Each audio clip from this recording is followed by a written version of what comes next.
ನಮಸ್ಕಾರ. ಎಲ್ಲರೂ ಹೇಗಿದ್ದೀರಾ? ಎಲ್ಲರೂ ಚೆನ್ನಾಗಿದ್ದೀರಾ ಅಂತ ಭಾವಿಸ್ತಾ ಇವತ್ತಿನ ವಿಡಿಯೋಗೆ ನಿಮ್ಮೆಲ್ರಿಗೂ ವೆಲ್ಕಮ್. ಇವತ್ತಿನ ವಿಡಿಯೋ ಆಲ್ ಅಬೌಟ್ ನಮ್ಮ ಮನೆಯಲ್ಲಿ ವರಮಹಾಲಕ್ಷ್ಮಿ ಹಬ್ಬನ ಯಾವ ರೀತಿ ಸೆಲೆಬ್ರೇಟ್ ಮಾಡ್ತೀವಿ ಅನ್ನೋದೇ ನಿಮಗೆ ತೋರಿಸ್ತಿರೋದು. ಬನ್ನಿ ಹೋಗೋಣ, ಹೇಗಿರುತ್ತೆ ವ್ಲಾಗು ನೋಡೋಣ. ಆಲ್ರೆಡಿ ನೀವೆಲ್ಲ ನನ್ನ ಮಿನಿ ವ್ಲಾಗಲ್ಲಿ ನೋಡಿದ್ದೀರಾ.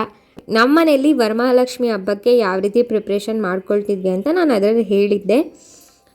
ಸೊ ದಟ್ ಬೆಳಗ್ಗೆ ಲೇಟ್ ಆಗಬಾರ್ದು. ಯಾಕೆ ಅಂದರೆ ವರಮಹಾಲಕ್ಷ್ಮಿ ಹಬ್ಬದ ಮುಹೂರ್ತ ಬಂದು ಬೆಳಗ್ಗೆ 6:30ಇಂದ 8:45 ಒಳಗಡೆ ಮಾಡಬೇಕಾಗಿತ್ತು. ಸೊ ಆ ಟೈಮಲ್ಲೇ ಬೇಗ ಮಾಡಬೇಕು ಅಂಥೇಳಿ ನಾವು ಹಿಂದಿನ ದಿನವೇ ಎಲ್ಲ ಪ್ರಿಪ್ರೇಷನ್ಸ್ ಮಾಡ್ಕೊಳ್ತಾ ಇದ್ವಿ. ಹೂವೆಲ್ಲ ಕಟ್ಟಿ ಮಾವಿನೆಲೆ ತೋರಣ ಎಲ್ಲ ಮಾಡಿ ದೇವ್ರನ್ನು ಆಲ್ಮೋಸ್ಟ್ ಬೆಳಗ್ಗೆ ಎದ್ದು ದೀಪ ಹಚ್ಚಿ ದೇವ್ರಿನ ಮುಖನ ಇಟ್ಬಿಟ್ಟು ಪೂಜೆ ಮಾಡಬೇಕು. ಅಷ್ಟು ಬಿಟ್ಟರೆ ಇನ್ನೆಲ್ಲದನ್ನು ರಾತ್ರಿನೇ ಮಾಡಿರಬೇಕು ಅಂತೇಳಿ ಎಲ್ಲದನ್ನು ನಾವು ಹಿಂದಿನ ದಿನವೇ ಎಲ್ಲ ಮಾಡ್ಕೊಂಡಿದ್ವಿ. ಆ್ಯಂಡ್ ಇಲ್ಲಿ ನೀವು ನೋಡ್ತಿರೋ ಅಂತಹ ಎಲ್ಲ ಹೂಗಳು ನಮ್ಮನೆಯಲ್ಲೇ ಬಿಟ್ಟಿರೋದು. ಇದೇ ಹೂಗಳನ್ನೇ ನಾವು ದೇವರಿಗೆ ಅಲಂಕಾರ ಮಾಡೋಕ್ಕೆ ಬಳಸಿರೋದು. ಕಾಕಡ ಹೂ ಆಗಿರ್ಬೋದು, ಗೊರಟೆ ಹೂ ಆಗಿರ್ಬೋದು, ದಾಸವಾಳ, ಹಾಗೆಯೇ ಗುಲಾಬಿ, ಇದೆಲ್ಲ ನಮ್ಮನೆಯಲ್ಲೇ ಬಿಟ್ಟಿರೋಂಥ ಹೂಗಳು. ಸದ್ಯಕ್ಕೆ ಅಟ್ ದಿಸ್ ಮೂಮೆಂಟ್ ನನ್ನ ಮೋಸ್ಟ್ ವ್ಯೂಡ್ ಮಿನಿ ವ್ಲಾಗ್ ಅಂದರೆ ಈ ವರಮಹಾಲಕ್ಷ್ಮಿ ಪ್ರಿಪ್ರೇಷನ್ ವ್ಲಾಗ್. ನಮ್ಮ ಮಮ್ಮಿಗೆ ಹೆಲ್ಪ್ ಮಾಡ್ತಾ ಹಾಗೆಯೇ ಎಡಿಟ್ ಕೂಡ ಮಾಡಿ ರ್ಯಾಂಡಮಾಗಿ ಪೋಸ್ಟ್ ಮಾಡಿದ್ದು ನಾನು. ಬಟ್ ತುಂಬ ವ್ಯೂಸ್ ಬಂತು, ಅದಕ್ಕೆ ತುಂಬ ಖುಷಿ ಆಯಿತು ಅದನ್ನು ನೋಡಿ. 10K ವ್ಯೂಸು ಕಮ್ಮಿ ಅಂತ ಕೆಲವ್ರಿಗೆ ಅನ್ನಿಸ್ಬಹುದು, ಬಟ್ ನನಗೆ ಆ್ಯಸ್ ಅ ಬಿಗಿನರ್ ಇದು ತುಂಬ ಜಾಸ್ತಿ. ಯಾಕೆ ಅಂದರೆ ನನ್ನ ಫಸ್ಟ್ ವಿಡಿಯೋ ಇಷ್ಟೊಂದು ವ್ಯೂಸ್ ಬಂದಿರೋ ಅಂತಹದ್ದು. ಹಾಗಾಗಿ ನೆಕ್ಸ್ಟ್ ವಿಡಿಯೋ ಮಾಡೋಕ್ಕೆ ಈ ಥರ ವ್ಯೂಸ್ ಎಲ್ಲ ಜಾಸ್ತಿ ಬಂದರೆ ತುಂಬ ಮೋಟಿವೇಶನ್ ಸಿಗುತ್ತೆ. ಹಾಗಾಗಿ ನಿಮ್ಮ ಸಪೋರ್ಟ್ನ ಇನ್ನೂ ಜಾಸ್ತಿ ಕೊಡಿ ಅಂತ ಹೇಳೋದಕ್ಕೆ ಇಷ್ಟಪಡ್ತೀನಿ.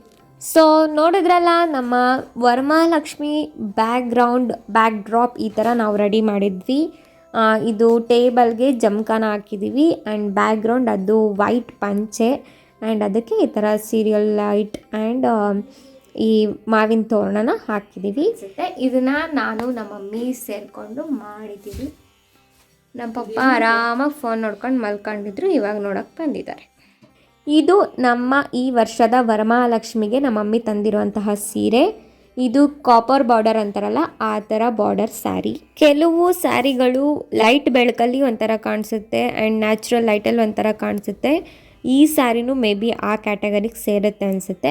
ಆ್ಯಂಡ್ ಈ ಸ್ಯಾರಿಗೆ ಈ ರೀತಿ ಕಾಂಬಿನೇಷನ್ ಇರುವಂತಹ ಬ್ಲೌಸ್ ಬಂದಿದೆ.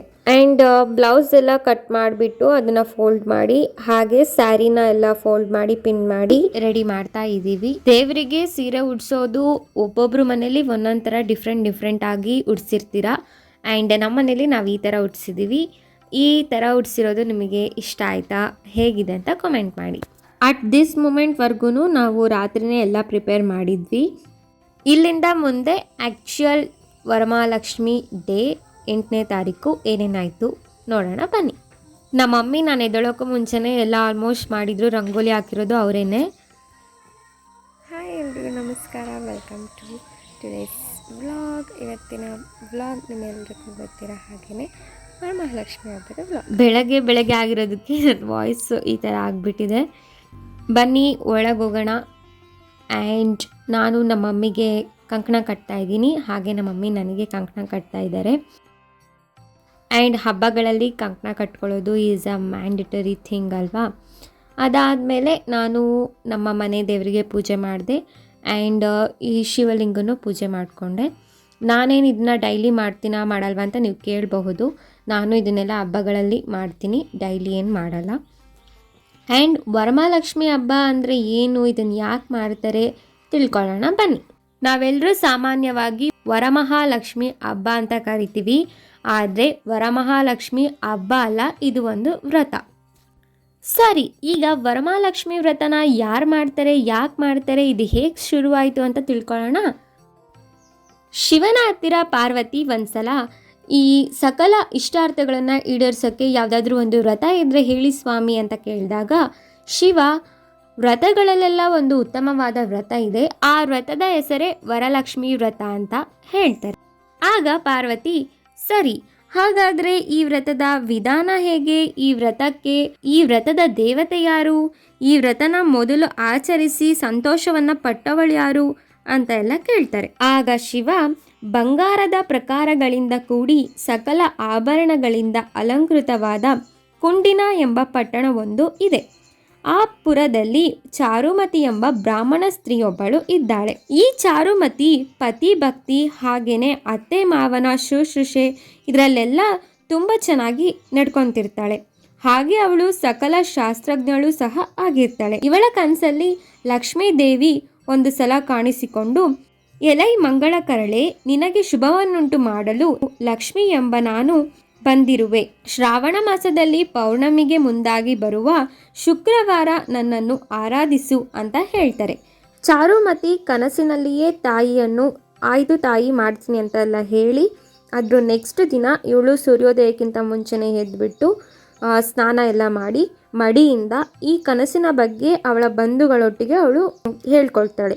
ಅದಾದಮೇಲೆ ಈ ಕನಸು ತುಂಬ ಪವಿತ್ರವಾಗಿದ್ದು ಈ ದೇವಿ ಹೇಳಿರೋದನ್ನ ನಾವೆಲ್ಲರೂ ಮಾಡೋಣ ಅಂತ ಹೇಳಿ ಶ್ರಾವಣ ಮಾಸ ಬರೋವರೆಗೂ ಕಾದು ಶುಕ್ರವಾರದ ದಿನ ಇವರೆಲ್ಲರೂ ಈ ಪೂಜೆನ ಮಾಡ್ತಾರೆ. ಚಾರುಮತಿ ಹಾಗೇನೆ ಇನ್ನಿತರ ಸ್ತ್ರೀಯರೆಲ್ಲ ಅತ್ಯುತ್ಸಾಹದಿಂದ ನಿರ್ಮಲ ಮನಸ್ಕರಾಗಿ ಸ್ನಾನ ಮಾಡಿ ವಿಧ ವಿಧಗಳಾದ ವಸ್ತ್ರಗಳನ್ನು ಅಲಂಕರಿಸಿಕೊಂಡು ಹೊಸದಾದ ಹಕ್ಕಿಯೊಂದಿಗೂ ಆಲದ ಬಳ್ಳಿಯಿಂದಲೂ ಪರಿವೃತ್ತವಾದ ಕಲಶದಲ್ಲಿ ವರಮಹಾಲಕ್ಷ್ಮಿನ ಆಹ್ವಾನ ಮಾಡಿ ಚಾರುಮತಿ ಮೊದಲಾದ ಎಲ್ಲರೂ ಭಕ್ತಿಯಿಂದ ಪೂಜನ ಮಾಡ್ತಾರೆ. ಪದ್ಮಾಸನೆ ಪದ್ಮಕರೆ ಎಂಬ ಶ್ಲೋಕನ ಹೇಳಿ ವರಲಕ್ಷ್ಮಿ ತಾಯಿಯನ್ನ ಆಹ್ವಾನ ಮಾಡಿ ಎಲ್ಲರೂ ಪೂಜೆ ಮಾಡ್ತಾರೆ.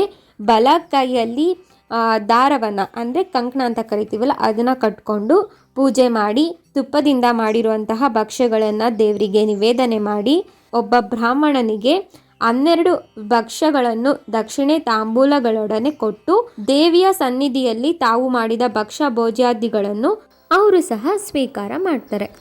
ಈ ರೀತಿ ಅವರೆಲ್ಲರೂ ಸಹ ವರಮಹಾಲಕ್ಷ್ಮಿ ವ್ರತನ ಆಚರಿಸ್ತಾರೆ. ಇದರ ಪ್ರತಿಫಲವಾಗಿ ಅವರಿಗೆಲ್ಲರಿಗೂ ಮುತ್ತು ಮಾಣಿಕ್ಯಗಳ ಹಾರಗಳನ್ನು ಕೊರಳು ತುಂಬ ಧರಿಸುವಷ್ಟು ಅವರಿಗೆ ಅಭಿವೃದ್ಧಿ ಆಗುತ್ತೆ.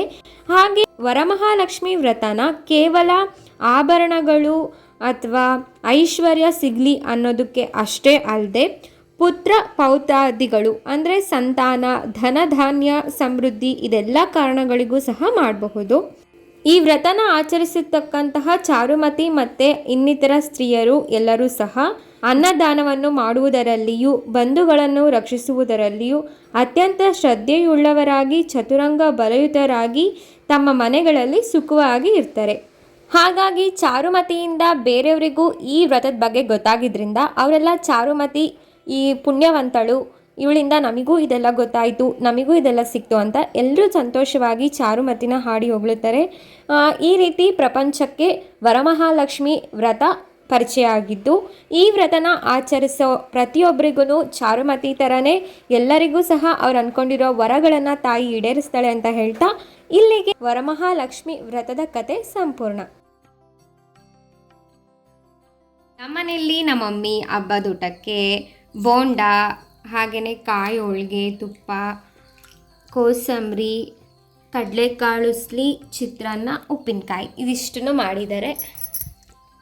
ನಿಮ್ಮ ಮನೇಲಿ ಏನೇನು ಮಾಡಿದ್ರಿ ಅಂತ ಕಾಮೆಂಟ್ ಮಾಡಿ. ಆಲ್ರೆಡಿ ಸಂಜೆ ಆಗಿದೆ, 5 ಗಂಟೆ. ಸಂಜೆ ಪೂಜೆ ಮಾಡೋಕ್ಕೆ ನಮ್ಮ ಮಮ್ಮಿ ಎಲ್ಲ ರೆಡಿ ಮಾಡ್ತಿದ್ದಾರೆ. ಬನ್ನಿ ಸಂಜೆ ಪೂಜೆ ನಾವು ಮಾಡೋದನ್ನು ತೋರಿಸ್ತೀನಿ. ನಿಮ್ಮ ಮನೇಲಿ ಹಬ್ಬ ಎಲ್ಲ ಹೇಗಾಯಿತು ಅಂತ ಕಮೆಂಟ್ ಮಾಡಿ. ಆಲ್ರೆಡಿ ನೀವೆಲ್ಲ ನನ್ನ ಡ್ರೆಸ್ ವಿತ್ ಮೀ ವಿಡಿಯೋ ಅಲ್ಲಿ ನೋಡಿದ್ದೀರಾ ನನ್ನ ವರಮಹಾಲಕ್ಷ್ಮಿ ಹಬ್ಬದ ಲುಕ್ನ. ಹೇಗಿದೆ, ಚೆನ್ನಾಗಿ ಕಾಣಿಸ್ತಿದ್ದೀನಾ ಇಲ್ವಾ ಅಂತ ಕಾಮೆಂಟಲ್ಲಿ ತಿಳಿಸಿ.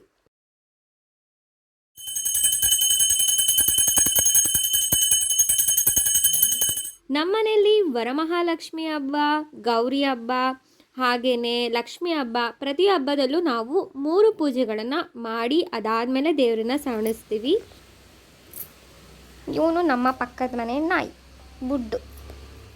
ರೆಡಿಯಾಗಿ ಹೊರಗೆ ಬಂದು ನೋಡಿದರೆ ಈ ಸೋನೆ ಮಳೆ ಬರ್ತಿದೆ. ನಾನು ಹೇಗೆ ಫೋಟೋಶೂಟ್ ಮಾಡ್ಕೊಳ್ಳಿ ನೀವೇ ಹೇಳಿ. ಆದರೂ ಹೇಗೋ ಮಳೆ ಇದ್ರೂ ಸ್ವಲ್ಪ ಫೋಟೋಸ್ ಎಲ್ಲ ತೊಗೊಂಡೆ. ನಮ್ಮ ಮಮ್ಮಿನೇ ಶೂಟ್ ಮಾಡಿಕೊಟ್ರು.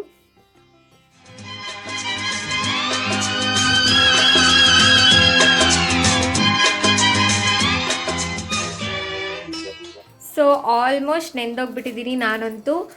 ನಮ್ಮ ಮಮ್ಮಿನೇ ಪಾಪ ಫೋಟೋಶೂಟ್ ಎಲ್ಲ ಮಾಡಿದರು. ಅವರು ನೆಂದ್ರು, ನಾನು ನೆಂದ್ರು ಪಾಪ ನಮ್ಮ ಮಮ್ಮಿ ಮಾತ್ರ ಬಿಟ್ಟಿಲ್ಲ, ಫೋಟೋಶೂಟ್ ಮಾಡಿಕೊಟ್ಟಿದ್ದಾರೆ. ತುಂಬ ಹುಡುಗಿರು ಫಸ್ಟ್ ಆಫ್ ಆಲ್ ನಾವು ರೆಡಿ ಆಗೋದೇ ಫೋಟೋಶೂಟ್ ಮಾಡ್ಕೊಳ್ಳೋಕ್ಕೆ ಅಂತ ಅನಿಸುತ್ತೆ. ನಮ್ಮಮ್ಮಿ ಲಾಸ್ಟ್ 20 ಇಯರ್ಸ್ ಅವ್ರ ಮದುವೆ ಆದಾಗಿಂದನೂ ಇವತ್ತಿನವರೆಗೂ ಪ್ರತಿ ವರ್ಷವೂ ವರಮಹಾಲಕ್ಷ್ಮಿ ಹಬ್ಬನ ಆಚರಣೆ ಮಾಡ್ತಾರೆ. ಅದು ಅವ್ರ ಅತ್ತೆ ಹೇಳ್ಕೊಟ್ಟು ಮಾಡಿಸಿರೋಂತಹ ಹಬ್ಬ.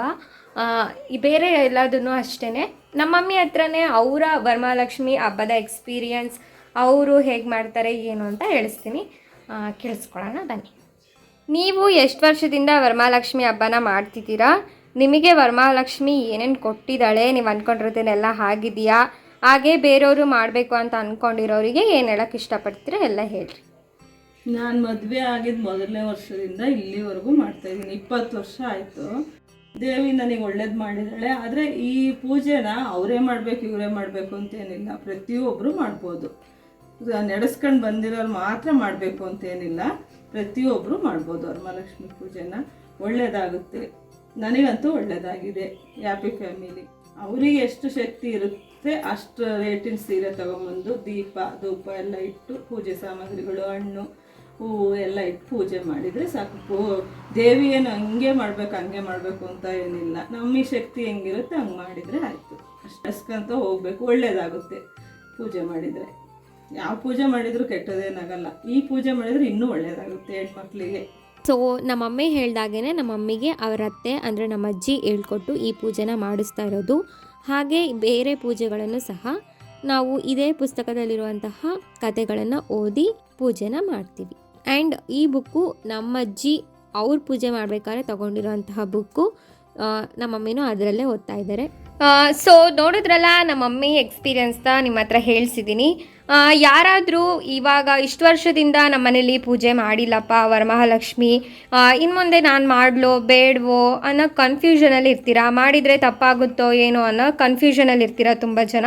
ಅವರಿಗೆ ನಾನೇನು ಹೇಳೋಕ್ಕೆ ಇಷ್ಟಪಡ್ತೀನಿ ಅಂದರೆ, ನಾನೇ ನಿಮಗೆ ಹೇಳೋಷ್ಟು ದೊಡ್ಡೋಳಲ್ಲ, ಬಟ್ ಸ್ಟಿಲ್ ನಮ್ಮ ಮಮ್ಮಿ ನಮ್ಮ ದೊಡ್ಡಮ್ಮಿ ಎಲ್ಲ ಮಾಡಿರೋದನ್ನೆಲ್ಲ ನೋಡಿ ನಾನು ಹೇಳ್ತಾ ಇದ್ದೀನಿ. ಅಂಥವರೆಲ್ಲನೂ ಈ ಪೂಜೆನ ಮಾಡಬಹುದು. ತಾಯಿ ನಿಮಗೆಲ್ಲರಿಗೂ ಒಳ್ಳೇದು ಮಾಡ್ತಾಳೆ.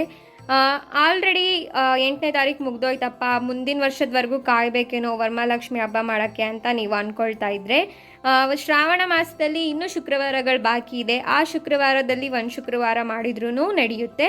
ನೀವು ಹಬ್ಬನ ಮಾಡಬಹುದು. ಸೊ ಯಾರಾದರೂ ಈ ವಿಡಿಯೋ ನೋಡಿ ಮಾಡಬೇಕು ಅನ್ನೋ ಅಂಥವರಿದ್ದರೆ ಮಾಡಿ ಅಂತ ಹೇಳೋದಕ್ಕೆ ಇಷ್ಟಪಡ್ತೀನಿ. ಇವರು ನಮ್ಮ ಪಕ್ಕದ ಮನೆ ಆಂಟಿ ಶೈಲಾ ಆಂಟಿ. ಆ್ಯಂಡ್ ಹಬ್ಬಕ್ಕೆ ಕುಂಕುಮಕ್ಕೆ ಬಂದಿದ್ದರು.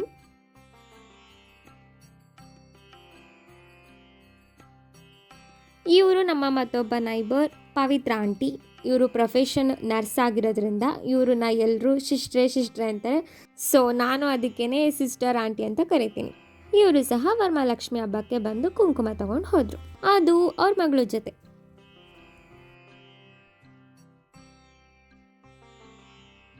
ನಾನು ನಿಮಗೆ ವರಮಹಾಲಕ್ಷ್ಮಿ ಹಬ್ಬದ ಸಾರಾಂಶ ಹೇಳಿದ್ದು ಸಹ ಅದೇ ಪುಸ್ತಕನ ಓದಿ ಅದರಲ್ಲಿರುವಂತಹ ಮಾಹಿತಿನೇ ನಿಮಗೆ ಕೊಟ್ಟಿರೋದು. 12 ಭಕ್ಷ್ಯಗಳನ್ನು ದಕ್ಷಿಣ ತಾಂಬೂಲಗಳೊಡನೆ ಬಾಗಿಣವಾಗಿ ಕೊಟ್ಟು ದೇವಿಯ ಸನ್ನಿಧಿಯಲ್ಲಿ ತಾವು ಮಾಡಿದ ಭಕ್ಷ್ಯ ಭೋಜ್ಯಾದಿಗಳನ್ನು ಭುಜಿಸಿದರು. ನಂತರ ವರಮಹಾಲಕ್ಷ್ಮಿಯ ಪ್ರಭಾವದಿಂದ ಚಾರುಮತಿ ಮೊದಲಾದ ಸ್ತ್ರೀಯರು ಆ್ಯಂಡ್ ಇಲ್ಲಿಗೆ ನಮ್ಮ ವರಮಹಾಲಕ್ಷ್ಮಿ ಹಬ್ಬ ಮುಗೀತು. ಇದ್ರ ನೆಕ್ಸ್ಟ್ ಡೇ ದೇವರನ್ನ ಸವಣಿಸ್ತಾ ಇದ್ದೀನಿ. ಅಂದರೆ ನಮ್ಮ ಮನೆಯಲ್ಲಿ ನಾವು ಎಲ್ಲ ಹಬ್ಬಗಳನ್ನು 3 ಪೂಜೆ, ನಾನು ಆಗಲೇ ಹೇಳ್ದಾಗೇ ಬೆಳಗ್ಗೆ ಒಂದು ಪೂಜೆ ಮಾಡ್ತೀವಿ, ಸಂಜೆ ಒಂದು ಪೂಜೆ ಮಾಡ್ತೀವಿ, ನೆಕ್ಸ್ಟ್ ಡೇ ಮಾರ್ನಿಂಗ್ ಮತ್ತು ಇನ್ನೊಂದು ಪೂಜೆನ ಮಾಡಿ ಅದಾದಮೇಲೆ ದೇವರನ್ನ ಸವಣಿಸೋದು, ಅಂದರೆ ಇಳಿಸೋದು ಅಂತ ಅಂತಿರಲ್ಲ ಅದು. ಸೊ ಅದನ್ನೇ ನಾನಿಲ್ಲಿ ಮಾಡ್ತಾ ಇದ್ದೀನಿ. ನಮ್ಮ ಮನೆಯಲ್ಲಿ ದೇವ್ರನ್ನ ಇಳಿಸಿದ ಮೇಲೆ ದೇವ್ರಿಗೆ ಹಾಕಿರುವಂತಹ ಒಡವೆ ಸೀರೆನ ಯಾರಾದರೂ ಉಟ್ಕೊಂಡು ಸ್ವಲ್ಪ ಹೊತ್ತು ಅದಾದಮೇಲೆ ಮಡಚಿಟ್ರೆ ಒಳ್ಳೆಯದು ಅಂತ ಹೇಳ್ತಾರೆ. ಸೊ ಅದಕ್ಕೇ ನಾನು ಇಲ್ಲಿ ದೇವ್ರಿಗೆ ಉಡಿಸಿದ ಸೀರೆ ಒಡವೆ ಎಲ್ಲ ಹಾಕ್ಕೊಂಡಿದ್ದೀನಿ. ಇದನ್ನು ತುಂಬ ಚಿಕ್ಕವರಿದ್ದಾಗಿಂದನೂ ನಾನು ಈ ಥರ ಮಾಡಿದ್ದೀನಿ. ಆ್ಯಂಡ್ ಈಗಲೂ ಸಹ ಮಾಡ್ತಿದ್ದೀನಿ, ಮುಂದೆನೂ ಸಹ ಮಾಡ್ತೀನಿ. ಇದೇನೋ ಒಂಥರ ನನಗೆ ತುಂಬ ಖುಷಿ ಆಗುತ್ತೆ ಈ ಥರ ಮಾಡೋದು. ನೀವು ಈ ಥರ ಮಾಡ್ತೀರಾ ಮಾಡಲ್ಲ ಅಂತ ಕಮೆಂಟ್ ಮಾಡಿ, ಬಿಕಾಸ್ ನನಗೆ ಬೇರೆಯವ್ರ ಮನೇಲಿ ಈ ಥರ ಮಾಡ್ತಾರಾ ಇಲ್ಲ ಅಂತ ಗೊತ್ತು. ಸೊ ನೋಡಿದ್ರಲ್ಲ, ಇದಾಗಿತ್ತು ನಮ್ಮ ಮನೆಯ ವರಮಹಾಲಕ್ಷ್ಮಿ ಹಬ್ಬದ ಸೆಲೆಬ್ರೇಷನ್. ಹೇಗೆ ಅನ್ನಿಸ್ತು ಅನ್ನೋದನ್ನ ಕಮೆಂಟಲ್ಲಿ ತಿಳಿಸಿ. ಐ ಹೋಪ್ ನಿಮಗೆ ಈ ವಿಡಿಯೋ ಇಷ್ಟ ಆಗಿರುತ್ತೆ ಅಂತ.